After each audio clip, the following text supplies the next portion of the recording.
Indore exclusive. पहली बार इस पर बात करने के लिए संजीव बालियान साहब जुड़ रहे हैं, केंद्रीय मंत्री हैं। संजीव बालियान साहब, मेरा पहला सवाल आपसे यही है, क्या आपको लगता है यह आंदोलन भारतीय जनता पार्टी पर जाटलैंड में, यानी वो मुजफ्फरनगर की बेल्ट जिसने 2014, 2017 और फिर 2019 में भी आपको जिताया और बीजेपी को भी बढ़त वहां से दिलाई, लेकिन अब राकेश टिकैत ने, आरएलडी ने वहां पर आपकी नींव को हिला दिया है? जी नहीं, मुझे नींव हिलेगी या नहीं हिलेगी ये तो 2022 के चुनाव में पता लगेगा। लेकिन ये जरूर है कि किसान आंदोलन के बहाने, चाहे आरएलडी हो, कांग्रेस हो या सपा हो, ये अपनी खोई हुई राजनीतिक जमीन को पाना चाहते हैं और समाज को तोड़ना चाहते हैं। हर गांव में तनाव पैदा करवाने का काम ये कर रहे हैं। इतना बढ़िया भाईचारा हमारे यहाँ था। सोरम गांव तो भाईचारे का प्रतीक है। सरुखाप पंचायत का हेडक्वार्टर है सोरम गांव पूरे देश का। एक ऐसे गांव में जो सरुखाप पंचायत का हेडक्वार्टर हो, वहाँ लोकदल के कार्यकर्ताओं के द्वारा जो सुनियोजित षड्यंत्र रचा गया, और इसकी कड़ी कहीं ना कहीं ये भी जुड़ती है कि दिल्ली से शुरू हुआ, पहले से नेता मौजूद थे। और तीसरी बात देखिए, इसमें सांप्रदायिक एंगल डालने का प्रयास किया गया कि वहाँ मस्जिदों से अनाउंसमेंट हुआ कि संजीव बालियान का विरोध करो, क्योंकि उन्हें लगता है कि शायद मस्जिदों से ऐलान के बाद मुस्लिम ज़्यादा इकट्ठे होंगे, तो इसलिए ऐलान भी मस्जिदों से करवाया गया। तो हमारी ज़मीन तो कितनी खिसकी कितनी नहीं, ये 2022 में पता लगेगी। लेकिन जो सारे दल मिलकर भी हमारी ज़मीन नहीं खिसवा का पाए 2019 में, वो अब अलग अलग प्रयास कर रहे हैं कि कहीं ना कहीं भारतीय जनता पार्टी को डेंट पहुँचाया जाए। लेकिन मुझे लगता है कि समाज को जोड़ने का काम करना चाहिए। मुद्दे, चाहे किसानों की अपने मुद्दे अपनी जगह है, हमारी राजनीति अपनी जगह है, लेकिन जो ये लोग 13वीं के कार्यक्रम में इस तरह की हरकत कर रहे हैं, समाज को तोड़ने का काम कर रहे हैं, हर गांव में जो तनाव पैदा किया जा रहा है। आज एक बहुत बड़े नेता और पहुंचे हैं सोरम गांव में, आज सुबह सुबह उनका स्वागत किया है मुजफ्फरनगर की जनता ने। 1.25 साल बाद यहाँ से चुनाव लड़े थे, 1.25 साल वापस आए हैं। तो इससे पहले सोरम गांव वो गांव है जहाँ 2013 के दंगों में हत्याएं हुई थी। जी जी, ये भी हो सकता है बालियान साहब, ये जो किसान कानून आया उसके चलते भारतीय जनता पार्टी अनपॉपुलर हो गई हो, जिस वजह से वहां पे, मैं मानता हूं, मैं आपकी बात से डिसएग्री नहीं करता। बात 13वीं का कार्यक्रम था। 13वीं के कार्यक्रम में निश्चित तौर पर जब किसी की शोक सभा में जाते तो इस तरह के अनर्गल राजनीति के काम नहीं होते, लेकिन हो सकता है कि विरोध होना शुरू हो गया हो, क्योंकि आपका विरोध 2 जगह और भी हुआ। देखिए, जी नहीं, मेरा 2 जगह बात हुई है। परसों में भैंसवाल गांव में था। ये भैंसवाल गांव बत्तीसा खाप के चौधरी देवीर सिंह के यहाँ मैं गया था। वहाँ भी यही हुआ कि जब मैं उनके घर से उनसे मिलकर निकल रहा था तो समाजवादी पार्टी के पूर्व प्रत्याशी का घर, उनसे घर से छोड़ के 4 घर छोड़ के उनका घर है। समाजवादी पार्टी के पूर्व प्रत्याशी के भतीजे और भाई 10 से 12 लोग वहाँ खड़े हुए नारे लगाए। 10,000 की आबादी में 10 लोग आते हैं तो विरोध। सोरम गाँव की 20,000 आबादी है, 20,000 आबादी में 5 लोग आते हैं लोकदल के तो विरोध। तो साहब, ऐसा तो हर कोई भी गांव नहीं है इस देश में जहां विभिन्न पार्टियों के लोग ना रहते हों। लेकिन भाईचारा खत्म करने का काम हम तो नहीं कर रहे, ये लोग कर रहे हैं। इनके लोग हर गांव में, मेरे कार्यकर्ता भी हैं। अगर मैं अपने कार्यकर्ताओं को इनका विरोध करो तो अलग बात है। ये किसान का चोला ओढ़ के कहीं ना कहीं अपनी राजनीतिक रोटियां सेकना चाहते हैं लोग। 2013 में जब सोरम गांव में हत्याएं हुई। लेकिन बालियान साहब, आप तो खुद महापंचायतों के साथ जुड़े हुए हैं और इस जाट बेल्ट के बड़े नेता भी माने जाते हैं, केंद्र में मंत्री भी हैं। मैं आपसे सवाल पूछता हूं कि कई महापंचायतें भी, उन महापंचायतों में किसान महापंचायत भी हुई, जाट महापंचायत भी हुई, उसमें कहा गया कि हम भारतीय जनता पार्टी के नेताओं को किसी शादी में नहीं बुलाएंगे, किसी शोक सभा में नहीं बुलाएंगे, ये सब तक कहा गया। अब विपक्ष तो ये तक कह रहा है कि कई जगह बोर्ड लगा दिए गए हैं कि बीजेपी के नेता अलाउड नहीं है। देखिए, मैं मुजफ्फरनगर में हूं, 1 हफ्ते से हर जगह जा रहा हूं। किसी पार्टी का कोई कार्यकर्ता एक बोर्ड लगाएगा और थोड़ी देर में वहां से भाग जाएगा, तो ऐसे बोर्ड तो मैं हर गांव में लगवा दूंगा इस देश में। भारतीय जनता पार्टी से बड़ी कोई पार्टी नहीं है, हमारे गांव में लगवा सकते हैं। ये कार्यकर्ताओं के द्वारा किए गए कार्य हैं। वो कार्यकर्ता पहले से भी हमारे साथ नहीं थे तो आगे भी नहीं रहेंगे। वे अलग अलग पार्टियों के, अलग अलग विरोधी दलों के कार्यकर्ता हैं, लेकिन वे ऐसी हरकतों पर आ रहे हैं, यही चिंता की बात है। हम गरिमा के साथ राजनीति करना चाहते हैं, सबको अपनी बात कहने का अधिकार है। आज चौधरी साहब आए, मेरा क्षेत्र है, मेरा गांव है। चौधरी साहब 2013 में इसी सोरम गांव में जब हत्याएं हुई पूर्वालियान में, हमारे लोग मार दिए गए, केंद्र सरकार में मंत्री थे, जब तो सोरम नहीं आए। अगर सोरम में हाथापाई हुई तो दिल्ली से पहुंच गए। हम भी करा सकते थे काम, लेकिन हमने कदापि उचित नहीं समझा।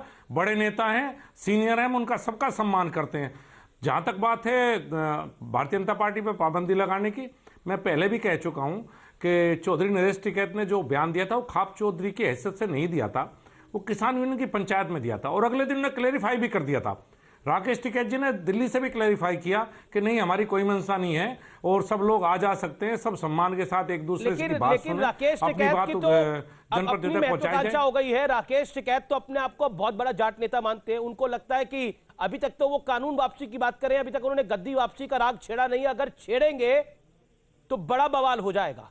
उनको लगता है कि उनके इशारे पे सपा कांग्रेस सब चल रही है इस समय।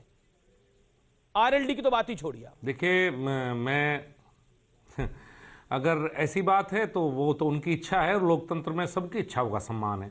कोई भी राजनीतिक क्षेत्र में आ सकता है, कोई भी किसान क्षेत्र में काम कर सकता है, ये उनकी अपनी इच्छा है।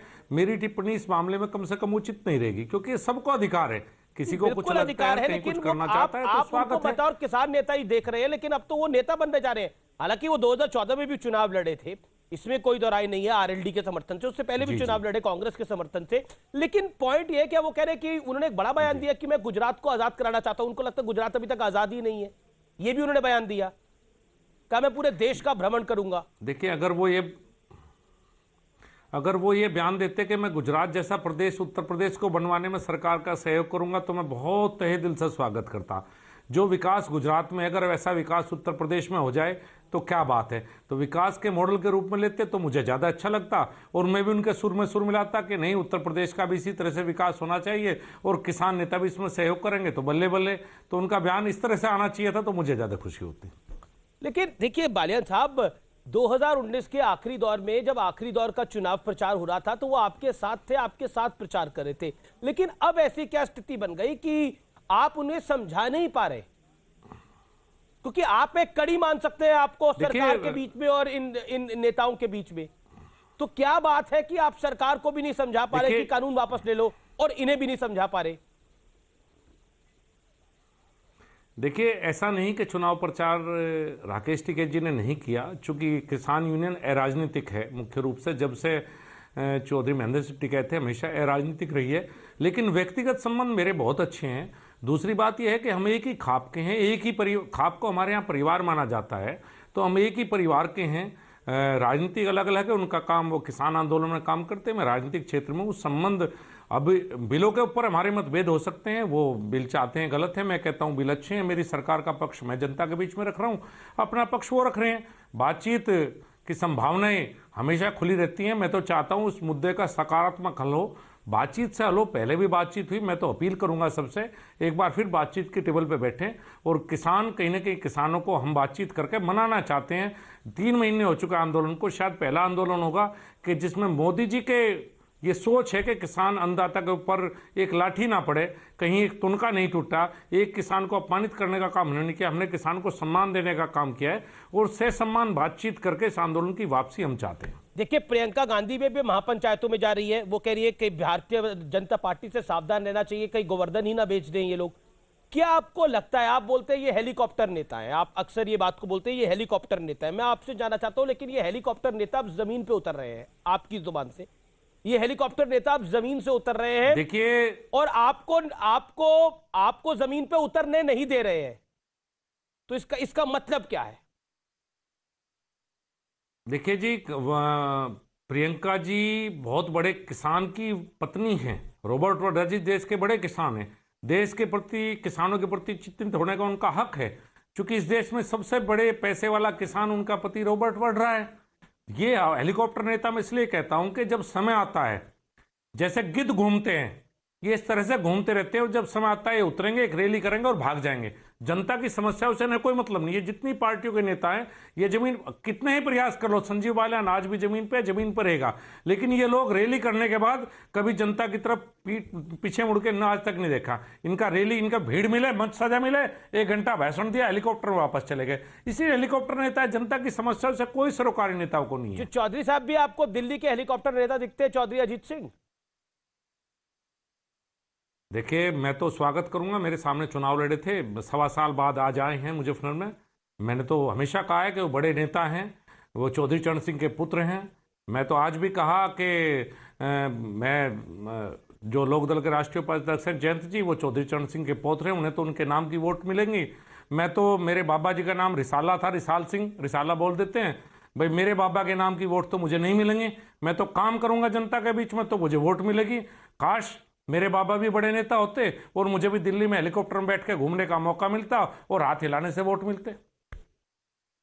आप तंज भी कस रहे हैं, लेकिन एक बात बताइए, इस समय आपको लगता है कि पश्चिमी उत्तर प्रदेश में जिस तरह से कांग्रेस का फोकस है जमीन, और समाजवादी पार्टी और आरएलडी का तो फोकस रहता ही है, आपकी जमीन खिसक रही है, इसका डर है आपको, पॉलिटिकल डर?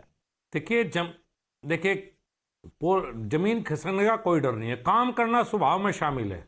भारतीय जनता पार्टी के कार्यकर्ता के तौर पे पहले भी काम करता हूं, अब और मेहनत कर रहा हूं, अपनी बात किसानों तक पहुंचा रहा हूं। और किसकी जमीन खिसकेगी किसकी नहीं, ये फैसला तो साफ जनता करेगी। ये फैसला ना संजीव बालियान कर सकता, ना कांग्रेस, ना सपा, ना आरएलडी। जब बहुत ज्यादा दूर नहीं है 2022, जब उत्तर प्रदेश में एक बार फिर भारतीय जनता पार्टी की सरकार योगी जी के नेतृत्व में बनेगी और जब मोदी जी एक बार आएंगे ग्राउंड पे तो अपने आप सब चीजें समझ में आ जाएंगी। मुझे उम्मीद है कि मैं अभी जमीन खिसकना नहीं खिसकना बाद में करेंगे। आपने बोला मस्जिदों से अनाउंसमेंट हुई, उसके बाद विरोध में लोग जुट गए। क्या आपको लगता है आप इसको सांप्रदायिक एंगल दे रहे हैं?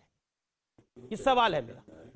अगर मैं आपसे एक निवेदन करूं, आप रिपोर्ट ले लीजिए। अगर मैं झूठ बोल रहा हूं, सोनम गांव में 5-6 मस्जिदें हैं। अगर मस्जिद से अनाउंसमेंट ना हुआ हो, अगर मैंने आज प्रेस कॉन्फ्रेंस में भी कहा है कि निष्पक्ष जांच हो, लोकदल के नेताओं की कॉल डिटेल निकाली जाए दिल्ली से लेके यहां तक, और जो वे 5-6 लड़के थे उनकी कॉल डिटेल निकाली जाए, और मस्जिद में अनाउंसमेंट हुई या नहीं उठी, अगर मैं दोषी तो मुझे दंड दीजिए और वो दोषी तो उनको दंड दीजिए। मैं चैलेंज करता हूं, अगर मस्जिद से अनाउंसमेंट ना हुई हो तो संजीव बालियान राजनीति छोड़ देगा, आपके सामने कह रहा हूं।